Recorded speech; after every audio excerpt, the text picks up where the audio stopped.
El 12 de marzo de 1938, con apoyo casi absoluto de la población, Austria es anexada al Reich alemán. Las tropas nazis franquean la frontera por el pueblo natal de Adolfo Hitler y culminan una gloriosa entrada militar en medio de la eufórica alegría de la multitud de Viena. Con cantos y canciones, los vieneses corean un pueblo, un Reich, un Führer.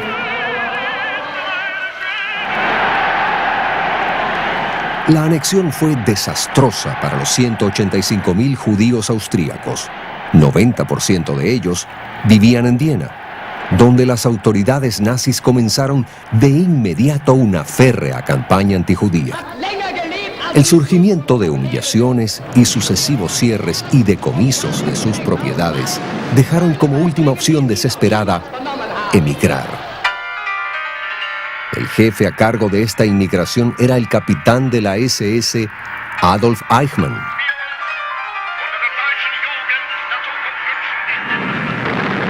Para el comienzo de la guerra, en septiembre de 1939, un 75% de la población judía ya había salido del país. Desde entonces, Austria fue considerada por los nazis como un modelo, debido a la rapidez con la que se excluyó a los judíos de la vida nacional.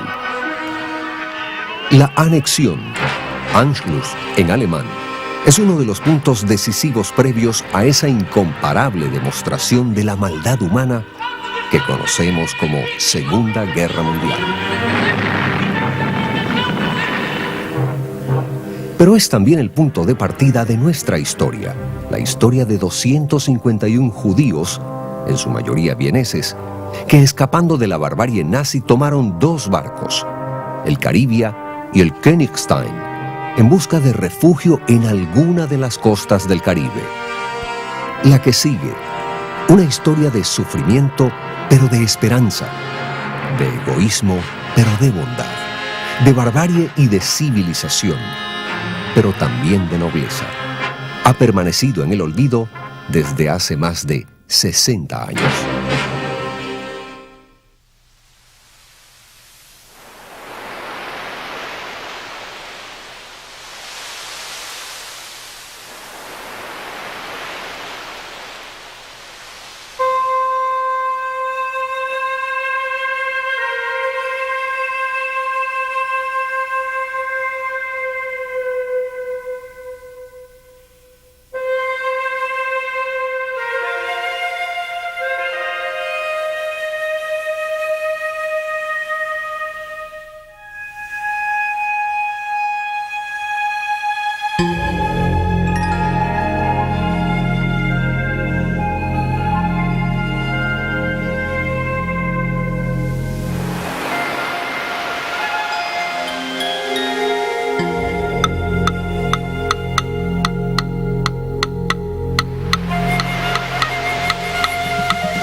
Para el año 1938, la situación en Viena era bastante tensa. Los alemanes habían tomado a Austria como su provincia hace ya algún tiempo, sin siquiera disparar un tiro. Mi papá había emigrado a Uruguay y entonces me quedaba con mi madre solo en Viena. Pero mi madre hacía todo lo posible para que yo saliera de Austria lo más antes posible. En el año 1938 tenía 17 años nada más. La primera acción de la ocupación alemana en Austria provocó un round-up, una concentración de todos los judíos que vivían en Viena, o por lo menos una gran cantidad de ellos, con el fin de que limpien las calles. Y los vecinos, que eran antes lo más amable, lo más gentil, lo más amigable, de repente les rodearon y les asusaron, les pegaron, les echaron de desechos mientras estaban haciendo la labor de la limpieza de calles en sus rodillas y en sus manos, y el espectáculo agradaba muchísimo a la masa que estaban presenciando esa acción. Los cines, grandes almacenes, hicieron unos avisos que judíos y perros está la entrada prohibida.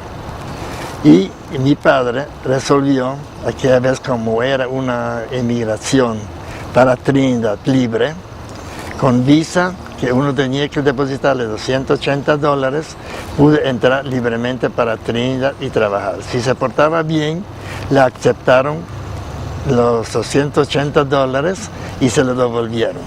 En el año 38, cuando las hordas asesinos alemanes llegaron a Austria, lo llevaron unos pocos días después a mi hermano y a mí al campo de concentración de Dachau. Los transportes eran tan inhumanos que no puedo describirlo en una cinta grabada. Pero llegamos a Dachau trabajando como perros y de 17, 18 horas diario. Y pocos meses después, cuando el campo de concentración estaba establecido, nos llevaron al campo de exterminio en Buchenwald. Allá estuvimos en peores condiciones todavía que en Dachau. Nos redujeron la poca comida que nos dieron una vez al día a la mitad. Y naturalmente casi sin ropa y casi sin cómo dormir. Todas las fronteras se cerraron, nosotros nos sentimos como en una jaula. Un día estaba en el periódico un aviso que con $250 se puede ir en un barco charter Königstein a Barbados. Gracias a la intervención correcta de mi madre, pudimos salir del campo de concentración de Buchenwald y en la Kultusgemeinde de Viena, quiere decir la Unión Judía, logramos embarcar en un barco de nombre Königstein que tenía permiso de desembarcar en Barbados.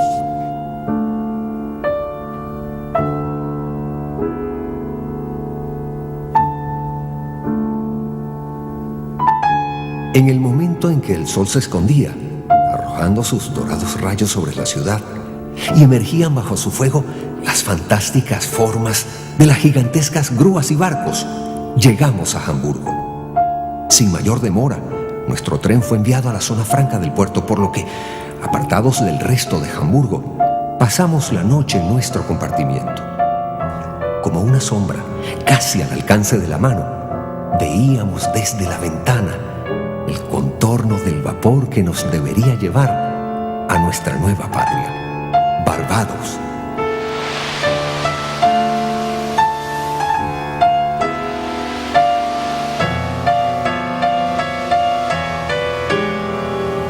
El Caribia zarpó el 14 de enero de 1939. El Königstein lo haría un mes después. Sin embargo, iremos contando sus historias en conjunto, por su enorme relación. El Caribia era un barco crucero vacacional perteneciente a la Hamburg America Line, que salía de Hamburgo y en su trayecto recorría varias costas del Caribe. A bordo, en el viaje que nos ocupa, venían 350 pasajeros. 86 de ellos eran judíos. El trato en el barco era realmente mucho mejor de lo que habíamos supuesto que podía ser.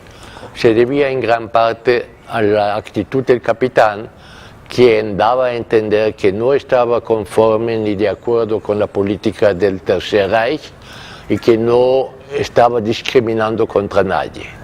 Naturalmente eso nos hizo sentir mucho mejor. A bordo del Königstein, una nave mucho más pequeña, había 165 judíos.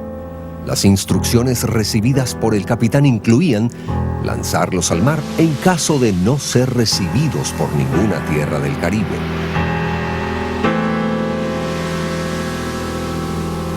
Bueno, como antes le había dicho, llegamos a los Azores, nos agarró un viento que era algo horroroso. Entonces el Königstein, que no era un barco muy grande, que se diga, bailaba sobre las olas como si fuera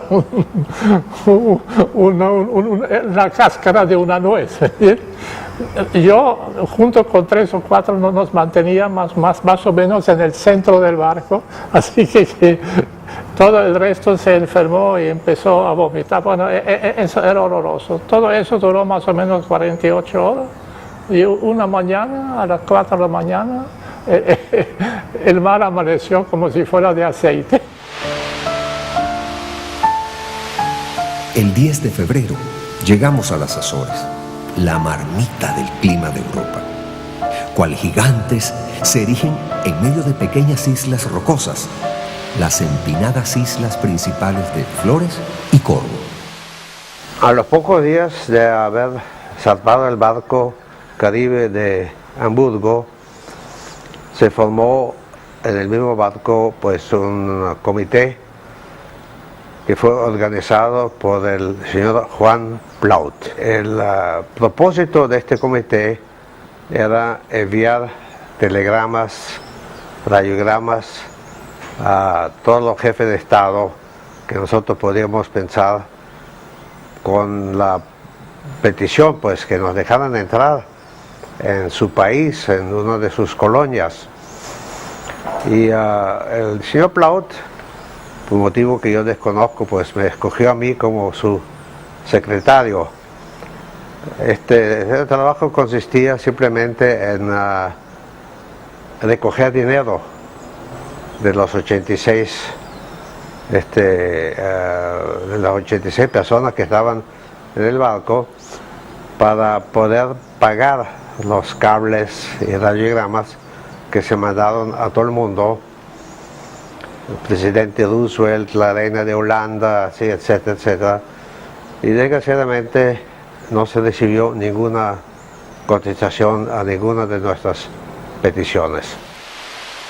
Yo no recuerdo mucho de mi viaje en el Caribe hacia América, pero sí sé que había muchos niños y, contrariamente al dramatismo de ese viaje,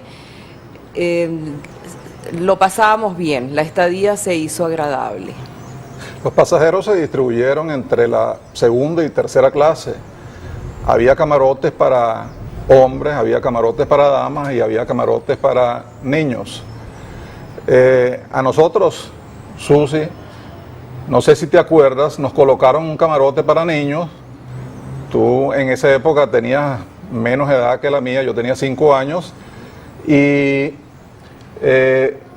tu madre, Elsa, se puso furiosa porque ella no podía admitir que nos pusieran juntos en la misma litera. Además. Los pasajeros del Caribe habían dejado el puerto de Hamburgo con permisos de entrada y estadía en la isla de Trinidad. Llegados a la costa, preparados para desembarcar en una nueva patria, se les informó que los permisos habían sido cancelados. Cerca de Trinidad, ya nosotros supimos en el barco que Trinidad, la gobernación, no nos va a permitir entrar. No sabíamos si era con permiso, con una orden de Inglaterra o de Trinidad, porque todo el mundo era legal, con su visa automáticamente, por el depósito que tenía la Hamburg American Line, ¿no? Y al llegar a Trinidad, el barco estaba un poco fuera del mar, no dejaron acercarse familiares, ni nadie que sea con lanchas, que había algunos que tenían hermanas, cuñados allá. La policía lo recogió y se le llevaron a la ciudad. A nosotros no nos dejaron ni que sea acercarse a la orilla porque el barco estaba alrededor con policías como si tuviéramos ladrones o piratas. El 18 de febrero llegó el Königstein a Barbados.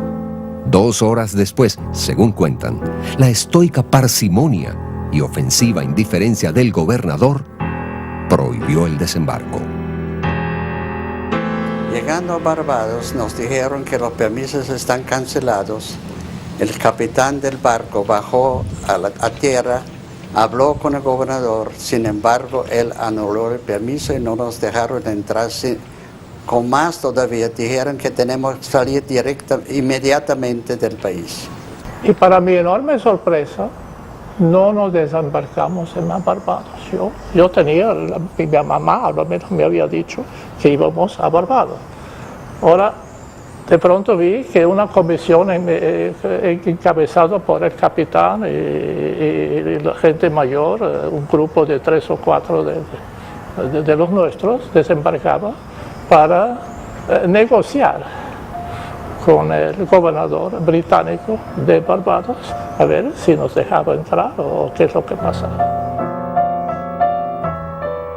Día y noche navegamos hacia un destino desconocido. Estrellas fugaces iluminan, corren por el universo. ¿Cuántos ardientes deseos habrán hecho las personas de este barco pirata a esos celestiales fuegos artificiales? Nosotros, los errantes, seres perseguidos con la esperanza de un poco de felicidad después de todo lo que hemos vivido. Vinieron judíos de Barbados con cambures y periódicos. En estos periódicos hemos leído que en la Guayana inglesa hay una comisión que estudia la inmigración. Fuimos a la Guayana inglesa, allá ni nos dejaron entrar en el muelle.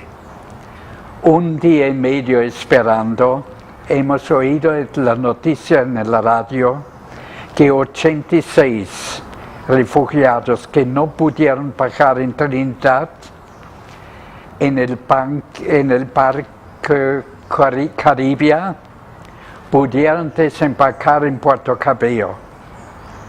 Entonces fuimos a la guerra. Llegados a costas venezolanas, dejemos descansar la historia del Königstein y hablemos del Caribia. Obviamente, entre los tantísimos mensajes que mandamos nosotros desde el barco al exterior, pidiendo pues un sitio donde pudiésemos refugiarnos, mandamos cable también a la Hayas, que era la organización con sede, creo que en Nueva York, que se ocupaba en escala mundial de buscarle sitio donde pudiesen refugiarse los emigrantes judíos de donde quiera que vengan. Y Hayas se comunicó con un grupo aquí en Venezuela de la colonia judía, que ya había, incluso antes de nuestra llegada a La Guaira, tomado ciertas diligencias con el gobierno para ver si nosotros pudiésemos entrar aquí. En La Guaira nos esperaron, que yo recuerdo los nombres del señor Jacques Cohn, el señor Roberto Knoll y un par de otras personas que se habían ocupado y trabajado muchísimo para obtener permiso del gobierno venezolano para nosotros poder entrar en Venezuela. El barco se quedó 2 días en La Guaira y no vino contestación del gobierno, no vino contestación de Miraflores, ni de la Cancillería, ni de nadie. Al llegar al puerto de La Guaira, en Venezuela, nos detuvimos durante todo un día esperando que se nos dé permiso a desembarcar en Venezuela. Desgraciadamente, ese mismo día tuvimos que zarpar del puerto sin haber obtenido el permiso. El capitán se dirigió a todos los pasajeros no alemanes diciéndoles que Desgraciadamente no hemos podido lograr un permiso para ustedes y el barco no puede demorar más, tiene que volver a Alemania. Imagínense nuestra desesperación, nuestra verdadera, nuestro opacamiento total. El capitán del barco se portaba muy bien con nosotros, que ya ni quiso cobrar nosotros los cobros, lo que valían los telegramas.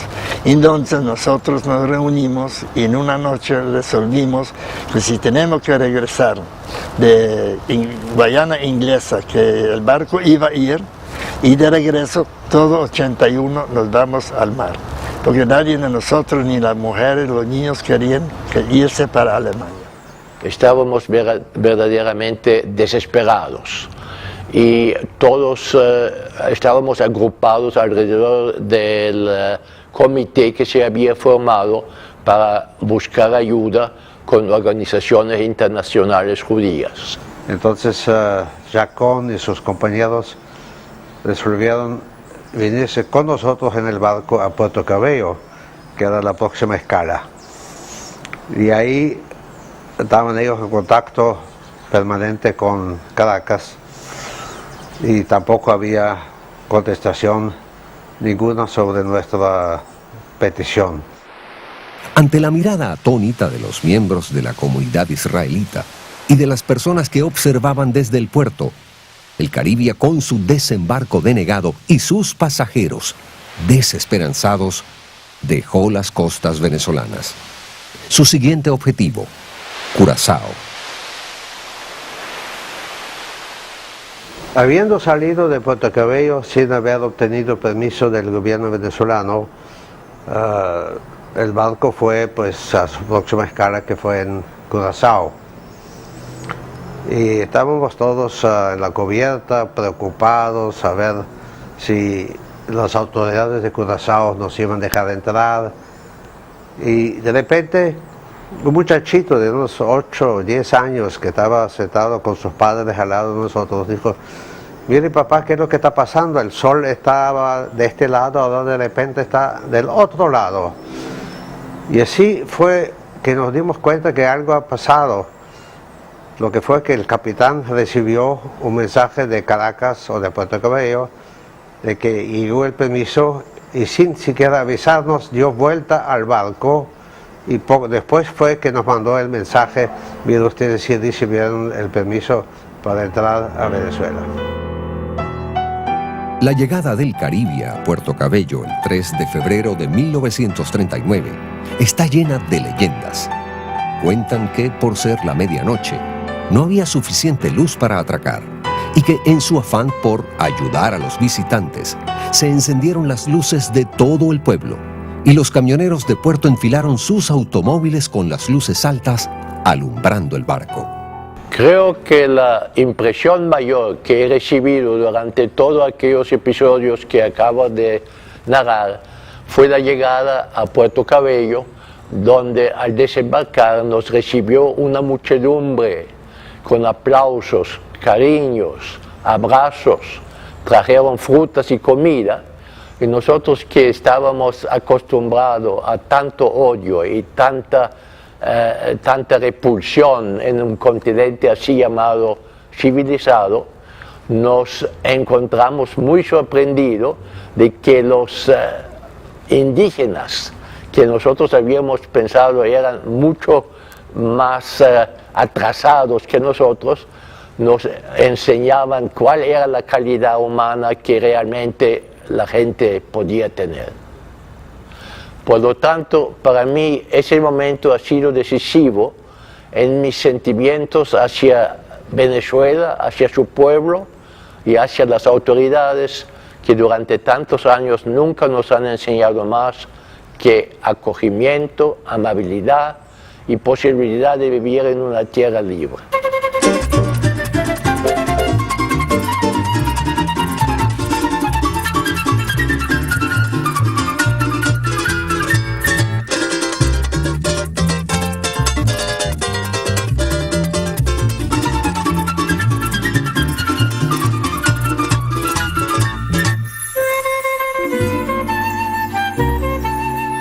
que una característica que tiene la vida nacional venezolana de siempre es la de una gran tolerancia, tanto entre quienes habitan el país como con respecto a quienes llegan al país.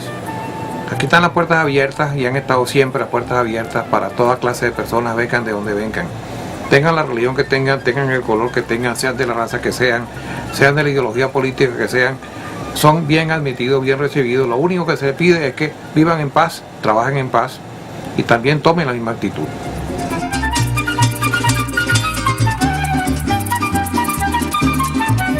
La política de puertas abiertas venezolana permitió entre los años 1935 y 1950 la llegada al país de unos 7.500 judíos.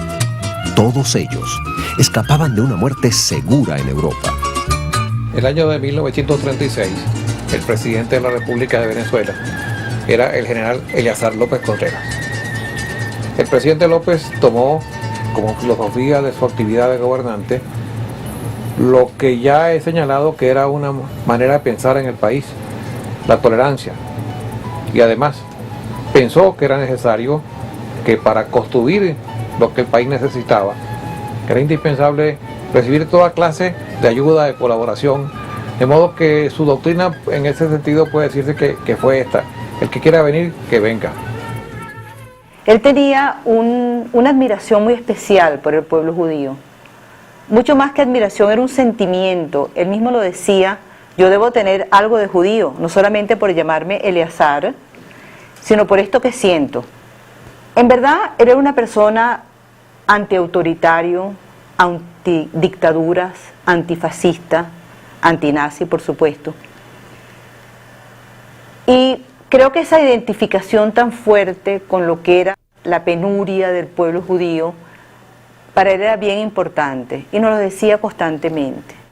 Fue una suerte para Venezuela que el general López Contreras asumiera el mando en esas circunstancias, pues el país venía de una larga dictadura de más de 30 años, primero con Cipriano Castro y después con Juan Vicente Gómez, y antes de ellos un siglo entero de guerras, contiendas, alzamientos, de manera que con López llegó verdaderamente la paz estable del siglo XX, después que Juan Vicente Gómez había logrado la pacificación del país, indudablemente. Fue el primer presidente verdaderamente democrático del siglo, y no era lo mismo decretar libertades y garantizar derechos después de una dictadura tan férrea como la que había existido, que hacerlo en un país libre después que el país ya ha tenido 10 o 20 años de ejercicio de esas libertades. Y eso influyó porque eran ciudadanos de países que tenían unas tradiciones de cultura mucho más largas que la que podíamos tener en Venezuela. Y eso influyó notablemente en los años posteriores en la educación, en las artes y en una serie de inquietudes que se fueron despertando con su participación.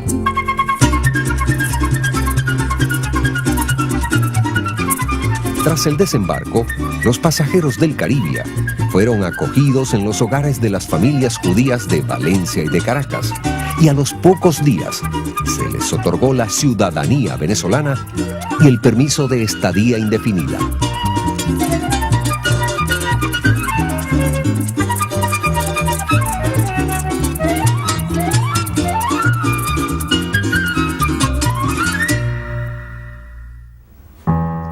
...24 días después de la llegada del Caribe, el 27 de febrero de 1939, el Königstein llegó al puerto de La Guaira. El capitán del barco nos reunió todo en el comedor del barco, flanqueado por el hombre de la Gestapo. El hombre de Gestapo nunca habló y nos comunicó que él había llegado al fin de su viaje, que ya él no podía hacer nada para nosotros. Y que si entre las 24 o 48 próximas no se llegaba a una solución de nuestro problema, entonces no creo que daba otro medio que regresáramos a Alemania y por supuesto a un campo de concentración. Los líderes de la comunidad israelita fueron alertados por el capitán, quien los contactó y los incitó a mover sus influencias. Su lugar de reunión de entonces era la óptica de los hermanos Cohn, en el centro de Caracas. Éramos pocos, Pero el capitán de este barco también, como supo que ahí se reúnen judíos, vino por allá y con frecuencia, porque estaba el barco varios días semanas fuera de las aguas de Venezuela, nos dijo: mire, si ustedes no hacen algo pronto, tendré que regresar a Alemania, y ustedes saben qué es lo que les espera a los judíos que van a regresar para allá. Nosotros decidimos, nos reunimos y decidimos de que hay que hacer algo, y hay que ir. El algo era el ministro de Relaciones Interiores primero, que lo conocía el señor Isaac Cohn, uno de los propietarios de la óptica. Fuimos a donde al ministro de Relaciones Interiores, y él nos dijo que eso tiene que ser tratado en Miraflores. Así que nos dio una tarjeta para que nos recibieran pronto, y aparentemente él había hablado por teléfono mientras nosotros íbamos para allá. En el puerto de La Guaira, en Nueva York, nos ordenó a empezar una huelga de hambre. El comedor fue cerrado y bueno, eso se propagó como un fuego. Vinieron a bordo reporteros de todos los diarios de Caracas, y una comisión, esta vez sin el capitán, sino de 4 o 5 de los mayores de nosotros, subió a Caracas a reunirse con la Unión Israelita de Caracas. Y en Caracas, un grupo de judíos, el señor Natalia Grishansky, Jacques Cohn, Holder, Isaac Berga y otra persona más que no me recuerdo más bien, tenían una entrevista con el entonces presidente de Venezuela, general López Contreras, que nos dio el permiso de bajar a tierra.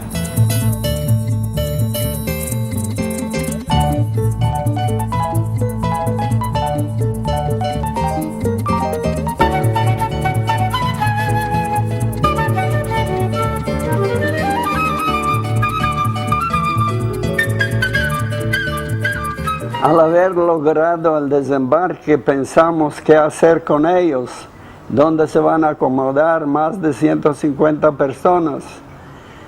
Supimos de la hacienda Mampote del doctor, propiedad del doctor Asa Sánchez. Era amigo de muchos de nosotros. Además, él estaba casado con una señora Capriles, que pensamos ese también es motivo de lograr la aceptación de parte de él para colocar a esa gente por cierto tiempo en su hacienda. Efectivamente, fuimos para allá, fui con y yo, y logramos de que él, con gusto, estaba su señora y la suegra, y nos aceptaron de que vayan para allá. De aquí, el mismo día, Asa Sánchez y yo fuimos a la hacienda y preparamos lo que se pudo. La limpieza, camas no teníamos todavía, no había luz, se compraron velas, y el doctor Asa Sánchez mandó matar un becerro, una vaquilla, para que la gente tenga que comer cuando vengan, y la gente vinieron para allá. Allá nos llevaron a una hacienda Mampote, donde nos suministraron comida y bebida en abundancia, y nos recibieron de verdad con todos los honores y con todo lo que este pueblo desde entonces, que ya son 60 años, nos pudo brindar. Y en el próximo día ya vino un camión con víveres de la señora de López Contreras y camas que nos hemos llamado Mampote Betten. Es alemán. La estadía en Mampote está llena de historias y anécdotas.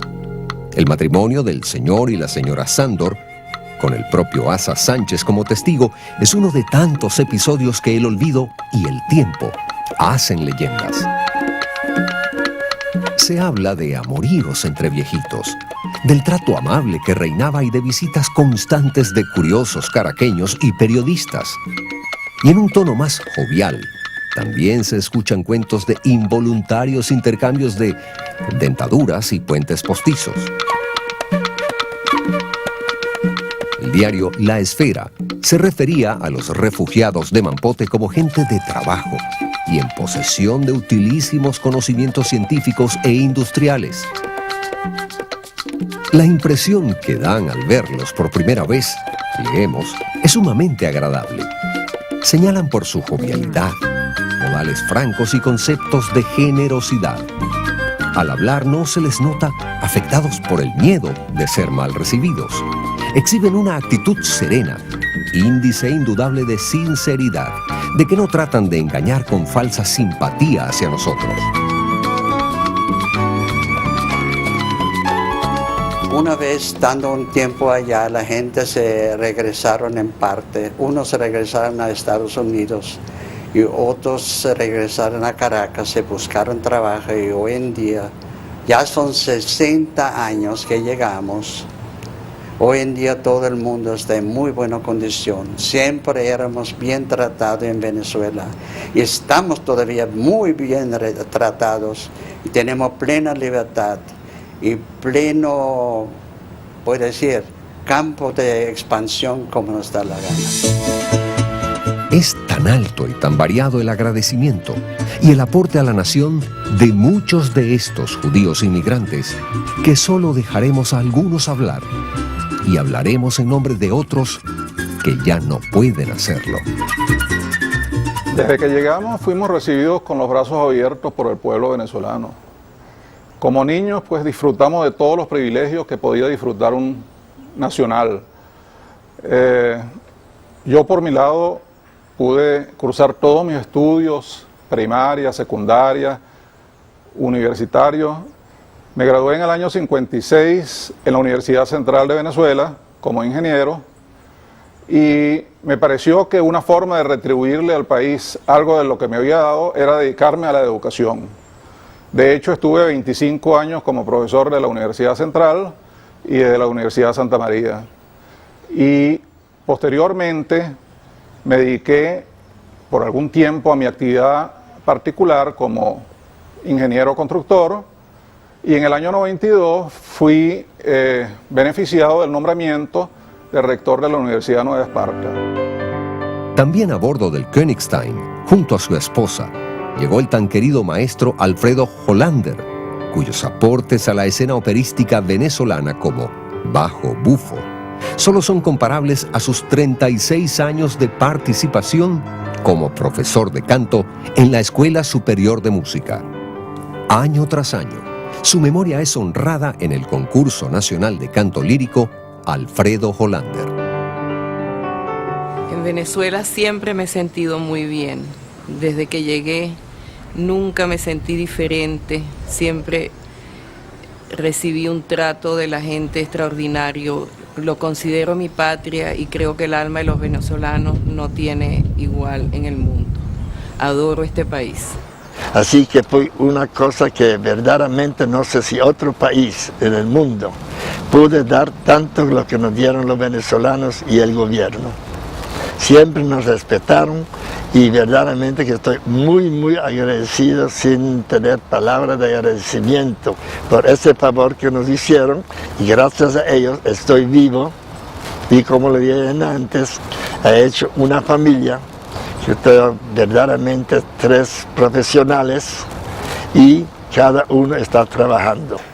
Venezuela en todo el tiempo y a través de todos los años ha sido sumamente generoso con nosotros y especialmente debería yo mencionar aquí a mi madre, quien ha sido fundadora en Israel de los bosques Simón Bolívar, el bosque Rómulo Gallegos y otros más, y llegó a ser pues amiga de la viuda del general López Contreras, el hombre a quien le debemos nuestra estadía aquí. Ahora va mi más profundo agradecimiento, y más sincero agradecimiento al gobierno de Venezuela del entonces general López Contreras, que hizo posible que todavía hoy estamos aquí. También nuestro agradecimiento a la Junta Directiva de la Unión Israelita de aquellos días, que negociaron para nosotros y nos garantizaron que nosotros no íbamos a hacer ningún peso para el Estado de Venezuela. Nuestro agradecimiento al doctor Asa Sánchez, que nos consiguió que pudiéramos llegar a la hacienda Mampote. Y también nuestro agradecimiento al fin al Hayas, que hizo posible que llegáramos a las costas de Venezuela.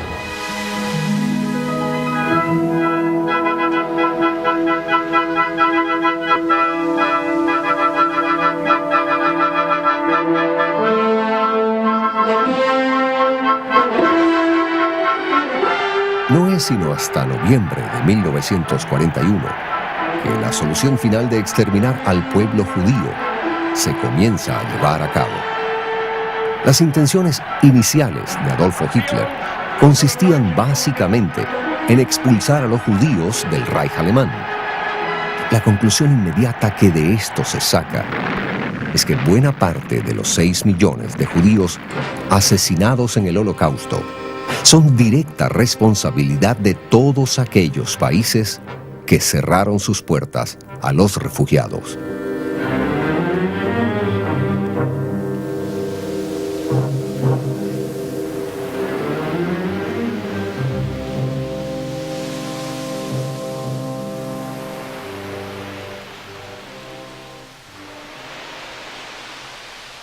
Este documental está dedicado a Venezuela, una tierra amable, abierta, caritativa en tiempos en los que el egoísmo se había adueñado del mundo.